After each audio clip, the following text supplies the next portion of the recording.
Hello guys, welcome back to my channel. आज हम करेंगे स्पीयरमैन की टू फैक्टर थ्योरी। देखिए, ये जो स्पीयरमैन थे, इनका पूरा नाम चार्ल्स स्पीयरमैन था और इन्होंने टू फैक्टर थ्योरी दी थी इंटेलिजेंसी की। अगर हम बात करें फ्रेंड्स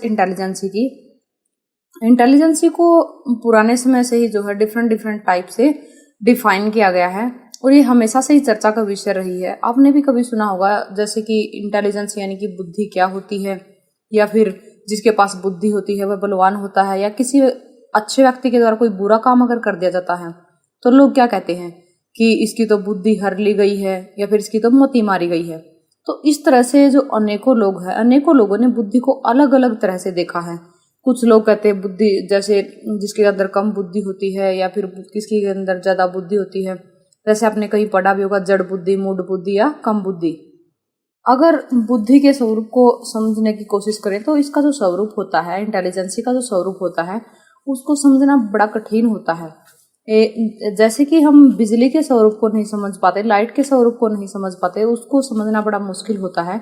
ठीक उसी तरह से भी बुद्धि के स्वरूप को समझना, इंटेलिजेंसी के स्वरूप को समझना क्या होता है, मुश्किल होता है। लेकिन इसको मेजर करना बड़ा आसान है। जिस प्रकार से बिजली को मेजर किया जा सकता है, लाइट को मेजर किया जा सकता है, ठीक उसी प्रकार से इंटेलिजेंसी को भी मेजर किया जा सकता है। यानी कि इंटेलिजेंसी को मेजर करना आसान है और इसके स्वरूप को समझना बड़ा मुश्किल है। और फ्रेंड्स, ये स्पीयरमैन की डेफिनेशन भी है, कई बार एग्जाम में पूछी जा सकती है कि बिजली के समान बुद्धि के स्वरूप को जो है समझना बड़ा मुश्किल है और मापना बड़ा आसान है। तो ये डेफिनेशन किसकी है? तो ये डेफिनेशन किसकी है फ्रेंड्स? ये स्पीयरमैन की है, जिसकी थ्योरी आज हम यहाँ पे करने वाले हैं। देखिए फ्रेंड्स, जो चार्ल्स स्पीयरमैन थे, इन्होंने टू फैक्टर थ्योरी दी थी इंटेलिजेंसी की, और ये जो थ्योरी थी इन्होंने फैक्टर एनालिसिस के ऊपर दी थी। और अनेक जो साइकोलॉजिस्ट हैं उन्होंने भी अलग अलग तरह की इंटेलिजेंसी की थ्योरी दी है। जैसे अल्फ्रेड बिने, फ्रेंड्स इनको आप नोट कर लीजिएगा। जैसे अल्फ्रेड बिने हैं, उन्होंने यूनिफैक्टर थ्योरी की। वो कहते हैं कि जो बुद्धि होती है वो एक ही शक्ति होती है, ठीक है। अगर हम बात करें बाई फैक्टर थ्योरी स्पीयरमैन की थ्योरी है। यही थ्योरी है जो टू फैक्टर थ्योरी है। इसको कई बार बाई फैक्टर के नाम से भी पुकारा जाता है। तो इसमें क्या है, दो फैक्टर होते हैं इंटेलिजेंसी के या बुद्धि के। अगर हम बात करें थ्री फैक्टर थ्योरी की, ये भी स्पीयरमैन के द्वारा ही दी गई थी। इसके अंदर स्पीयरमैन ने एक और फैक्टर को ऐड कर दिया था जिसको ग्रुप फैक्टर बोलते हैं। और गार्डनर ने जो है बहुबुद्धि सिद्धांत दिया था। गार्डनर कहते हैं कि जो बुद्धि होती है वो एक नहीं होती, काफी सारी बुद्धियों का जो है एक कॉम्बिनेशन होती है। और थॉर्नडाइक की बात करें तो थॉर्नडाइक ने बहुकारक सिद्धांत दिया था। देखिए फ्रेंड्स, बहुबुद्धि और बहुकारक सिद्धांत में बहुत ज्यादा अंतर है। और गार्डनर ने बहुबुद्धि सिद्धांत दिया था, थॉर्नडाइक ने क्या दिया था, बहुकारक सिद्धांत दिया था इंटेलिजेंसी का। जो थ्रस्टन ने ग्रुप फैक्टर थ्योरी दी थी इंटेलिजेंसी की। थॉम्पसन ने सैंपलिंग थ्योरी दी थी इंटेलिजेंसी की। और कैटल की हम बात करें, कैटल ने भी टू फैक्टर थ्योरी दी थी। कई बार आप इसमें भी कंफ्यूज हो जाते हैं कि स्पीयरमैन ने भी टू फैक्टर थ्योरी दी थी और क्या है, कैटल ने भी टू फैक्टर थ्योरी दी थी।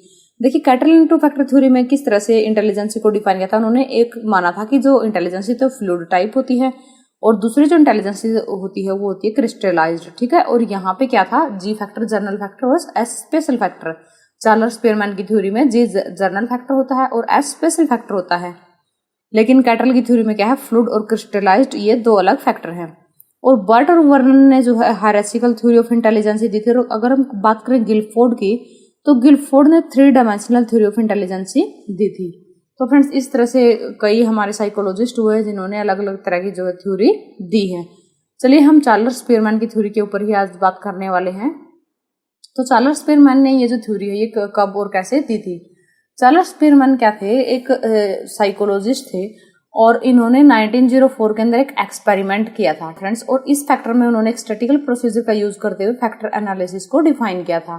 तो इसी फैक्टर एनालिसिस के ऊपर ये इनकी थ्योरी बेस्ड है, जिसके अंदर उन्होंने बताया है कि जो बुद्धि होती है, जो इंटेलिजेंसी होती है, वो टू फैक्टर थ्योरी होती है, या ये बुद्धि होती है दो कारक का एक कॉम्बिनेशन होती है। तो देखिए, स्पीयरमैन के जो दो कारक थे बुद्धि के, सबसे पहले तो उसने बताया था कि बुद्धि क्या होती है, जर्नल इंटेलिजेंस होती है। कई बार इसको जो है जी फैक्टर भी बोल दिया जाता है। एग्जाम में ये पूछ लिया जाता है कि जो जी फैक्टर और एस फैक्टर वो किसकी थ्योरी से रिलेट करते हैं, तो वो स्पीयरमैन की थ्योरी से रिलेट करते हैं। और ये कहता है कि जो जी फैक्टर होता है वो जन्म से ही हमारे अंदर होता है। और इसके अंदर ये जो इंटेलिजेंसी की जो थ्योरी है, इसके अंदर इन्होंने दो फैक्टर बताए हैं, एक जर्नल फैक्टर और एक स्पेशल फैक्टर। ये थ्योरी उन्होंने 24 बच्चों के ऊपर एक्सपेरिमेंट किया था, किसी गांव के स्कूल के बच्चों के ऊपर, तब उन्होंने ये थ्योरी दी थी। तो देखिए इस थ्योरी को उन्होंने किस तरह से इजाद किया था, किस तरह से निकाली थी। जब स्पीरमैन उन 24 बच्चों के ऊपर एक्सपेरिमेंट कर रहे थे, स्मॉल विलेज के स्कूल के जो बच्चे थे, उनके ऊपर एक्सपेरिमेंट करने के दौरान उन्होंने जो डाटा कलेक्ट किया था, उन्होंने उस डाटा के अंदर ये नोटिफाई किया था, ये देखा था कि जो एक बच्चा एक फील्ड के अंदर अच्छा कर सकता है, ठीक है, हो सकता है वो दूसरे फील्ड के अंदर अच्छा ना करे, या फिर एक बच्चा एक फील्ड के अंदर अच्छा करता है, हो सकता है वो किसी दूसरे फील्ड के अंदर और भी अच्छा कर सकता है, ठीक है। तो इस तरह से उन्होंने बताया था कि जो 2 फैक्टर थ्योरी है कि उसके अंदर एक ऐसा फैक्टर होता है जो सेंट्रल फैक्टर होता है, जो हमारी कोग्निटिव एबिलिटी को इन्फ्लुएंस करता है। कोग्निटिव एबिलिटी जो होती है हमारी जो काम करने की जो क्षमता, जो हमारी सोचने की समझने की जो क्षमता है, याद करने की जो क्षमता है, उसके अंदर एक जो फैक्टर होता है, सेंट्रल फैक्टर होता है, वो क्या करता है, हमारी कोग्निटिव एबिलिटी को इफेक्ट करता है। और इसी फैक्टर को इन्होंने क्या नाम दिया था, जर्नल इंटेलिजेंस, यानी कि जी फैक्टर। अगर हम डेवलपमेंट देखें स्पीरमैन की थ्योरी का, तो देखिए इसके अंदर क्या बताया गया है। इसके अंदर जी और एस 2 फैक्टर हैं, ठीक है, जैसा कि हम आपको बताते ही आए हैं इस वीडियो में, जी फैक्टर और एस फैक्टर। कई बार ये भी पूछा जाता है एग्जाम में, जी एंड एस फैक्टर जो है ये किसकी थ्योरी के फैक्टर है, या फिर जी और एस थ्योरी किसने दी थी, जी और एस फैक्टर थ्योरी किसने दी थी। तो वो एग्जाम में घुमा फिरा करके क्वेश्चन पूछे जाते हैं। जो बच्चे सीटेट, एस्टेट, नेट या फिर किसी अदर एग्जाम की प्रिपरेशन कर रहे हैं, तो उनके लिए याद रखना बहुत ज्यादा इंपॉर्टेंट बन जाता है।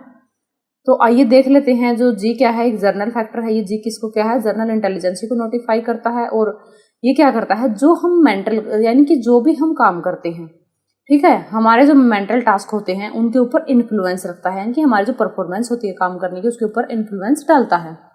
और अनदर जो फैक्टर होता है एस, यानी कि स्पेसिफिक फैक्टर होता है। स्पीरमैन ने यह भी बताया था कि हो सकता है कि ये जो एस और जी फैक्टर होते हैं, इनकी जो मात्रा होती है हर एक पर्सन में अलग अलग हो सकती है। किसी के अंदर हो सकता है जी फैक्टर ज्यादा है और एस फैक्टर हो सकता है कम हो, ठीक है। तो ये हर एक पर्सन से दूसरे पर्सन में वेरी करता है, एस और जी फैक्टर, ठीक है फ्रेंड्स। आगे भी हम इसके अंदर बात करेंगे। देखिए करैक्टरिस्टिक्स देख लेते हैं जी फैक्टर के, करैक्टरिस्टिक्स क्या क्या है। आइए हम करैक्टरिस्टिक्स जान लेते हैं। तो देखिए जी फैक्टर के जो करैक्टरिस्टिक्स है, फर्स्ट ऑफ ऑल इसके अंदर क्या है, it is universal inborn ability. जो जी फैक्टर होता है इनबोर्न होता है, यानी कि जन्म से ही हमारे अंदर होता है, और ये यूनिवर्सल फैक्टर होता है, यानी कि सबके अंदर ये पाया जाता है। और जर्नल क्या है, एक मेंटल एनर्जी होती है। जो जर्नल इंटेलिजेंस या जो जी फैक्टर होता है, एक मेंटल एनर्जी होती है कि हम किसी टास्क को किस तरह से करते हैं। अगर हमें कोई कार्य दे दिया जाता है तो हम उसको किस तरह से करते हैं, और ये जी फैक्टर जो है सभी के अंदर होता है। और ये कांस्टेंट होता है फ्रेंड्स, यानी कि इसको चेंज नहीं किया जा सकता। इसको किसी ट्रेनिंग के द्वारा, किसी स्किल का प्रशिक्षण देकर के इसको चेंज नहीं किया जा सकता, ये कांस्टेंट ही रहता है। और जी फैक्टर का जो अमाउंट होता है, जैसा कि हमने आपको बताया था कि हर एक इंडिविजुअल के अंदर अलग अलग होता है, यानी कि किसी के अंदर कम होता है, किसी के अंदर ज्यादा होता है। और ये हर एक एक्टिविटी जो हम लाइफ में जो भी काम करते हैं उसके अंदर यूज किया जाता है जी फैक्टर।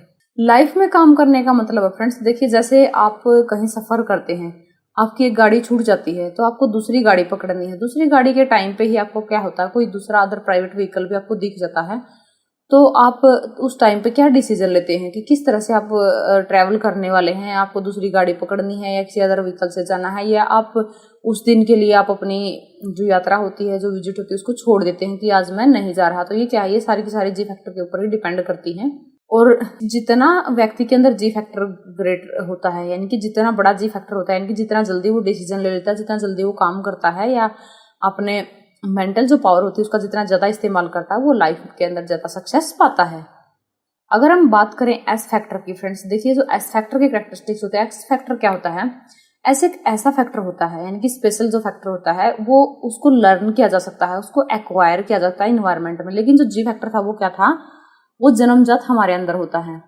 और ये क्या होता है, इसकी जो एक्टिविटी होती है वो अलग अलग होती है सेम इंडिविजुअल के अंदर एस फैक्टर की वजह से, ठीक है।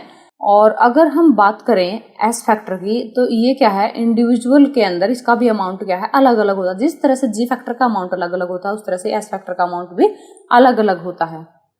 एग्जाम्पल के लिए हम देख लेते हैं कि large number of specific abilities होती हैं, जैसे इन्फेरेंस ड्रा करते हैं, किसी चीज के अंदर भी हमें हमारे को बताना हो, ठीक है, कोई डिफरेंस बताना है, किसी सेंटेंस को कंप्लीट करना है, किसी मैसेज को किस तरह से कोड करना है, तो ये क्या है, हमारे एस फैक्टर के ऊपर डिपेंड करता है। देखिए फ्रेंड्स, अगर आपको एस फैक्टर जी फैक्टर भी अच्छे से समझ नहीं आए तो हम समझ सकते हैं। जैसे फॉर एग्जाम्पल के लिए हम किसी गायक कलाकार का नाम लेते थे, जैसे लता मंगेशकर। फ्रेंड्स, लता मंगेशकर क्या है कि उनको गाना आता है, ठीक है, और वो अच्छे से किसी भी सॉन्ग को अच्छे से गा लेते हैं और उनकी सुरीली आवाज है। तो देखिए, एक तो उनके अंदर जी फैक्टर हुआ कि उनको गाना आता है, ठीक है, तो जरूरी तो नहीं कि जिसको गाना आता हो उसकी सुरीली आवाज हो, उसकी अच्छी आवाज हो सकता है उसकी आवाज अच्छी ना भी हो। तो ये क्या है, इसके अंदर एस और जी फैक्टर दोनों का कॉम्बिनेशन है कि एक तो उनको सॉन्ग गाना आता है और प्लस क्या है कि वो अच्छे से गा लेती है। फ्रेंड्स, दूसरा एग्जांपल आप समझ सकते हैं कि किसी को अच्छी पेंटिंग बनानी आती है, ठीक है, हो सकता है उसको मैथमेटिक्स भी अच्छा आता हो, लेकिन हो सकता है उसको म्यूजिक भी अच्छा आता हो। तो ये क्या है, जर्नल और स्पेसिफिक फैक्टर के कैरेक्टरिस्टिक्स के एग्जांपल है कि उसके अंदर जी फैक्टर यानी कि उसको पेंटिंग अच्छे से आती है और हो सकता है वो मैथमेटिक्स भी अच्छा कर लेता है, तो ये उसका एस फैक्टर हुआ। अब हम एजुकेशनल इम्प्लीकेशन देख लेते हैं और रिलेवेंस क्या स्पीरमैन की टू फैक्टर थ्योरी का। तो देखिए, ये जो थ्योरी है टीचर को एक बेटर इंसाइट प्रोवाइड करती है इंटेलिजेंसी की नेचर को समझने में कि बच्चे के अंदर किस तरह की इंटेलिजेंसी है, ठीक है, टीचर की हेल्प करती है उसको समझने में, और ये हर एक इंडिविजुअल में अलग अलग होती है, ठीक है, और जो स्पेसिफिक एबिलिटीज होती है वो भी इंडिविजुअल में अलग अलग होती है। यानी कि जो जर्नल फैक्टर होता है, आप इस बात को यहाँ से समझ सकते हैं कि जर्नल एबिलिटीज भी क्या होती है, हर एक इंडिविजुअल से इंडिविजुअल में अलग अलग होती है। यानी कि एक व्यक्ति से दूसरे व्यक्ति की जो जर्नल एबिलिटी होती है वो अलग अलग होती है और स्पेसिफिक एबिलिटी भी अलग अलग होती है। देखिए, हो सकता है एक बच्चा जो है हिंदी अच्छी पढ़ लेता है लेकिन उसको मैथमेटिक्स नहीं आता, ठीक है, और हो सकता है एक बच्चा हिंदी के साथ मैथमेटिक्स भी अच्छे से कर लेता है, लेकिन जिस बच्चे को हिंदी अच्छी आती है और मैथमेटिक्स नहीं आता तो उसको क्या है, सिखाया जा सकता है, ठीक है। इस तरह के जो है एग्जाम्पल हम इसमें ले सकते हैं। और देखिए, एस फैक्टर की जो डिग्री होती है वो अलग होती है हर एक आदमी के अंदर और उसको मॉडिफाई किया जा सकता है, यानी कि उसको घटाया या बढ़ाया जा सकता है। लेकिन जो जी फैक्टर होता है उसको घटाना या बढ़ाना बड़ा मुश्किल होता है, क्योंकि जो जी फैक्टर होता है वो कॉन्स्टेंट होता है और उसका भी जो अमाउंट होता है वो क्या होता है, अलग अलग होता है। और यहाँ पे इस एग्जाम्पल में बताया गया कि एक चाइल्ड के लिए जो है डिफरेंट अमाउंट है जी और एस फैक्टर का, ठीक है, उसको सक्सेस पाने हैं किसी भी डिफरेंट सब्जेक्ट के अंदर, उसको सक्सेस पाने के लिए डिफरेंट डिफरेंट अमाउंट की जरूरत होती है, जी फैक्टर और एस फैक्टर दोनों की।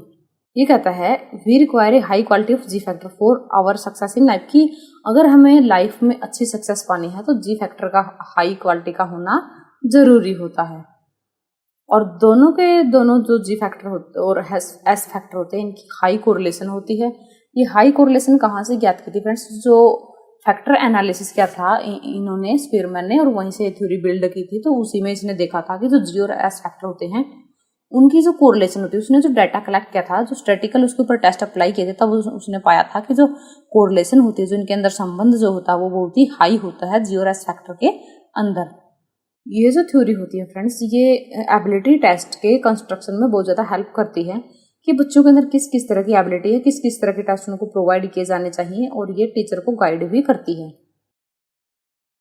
आई होप फ्रेंड्स ये वीडियो आपको पसंद आई होगी और आपका ये कंसेप्ट क्लियर होगा, जी फैक्टर क्या होता है, एस फैक्टर क्या होता है। Thanks for watching friends. अगर आप चैनल पे नए हैं तो चैनल को सब्सक्राइब करना न भूलें और इस वीडियो को अपने दोस्तों के साथ शेयर जरूर करें।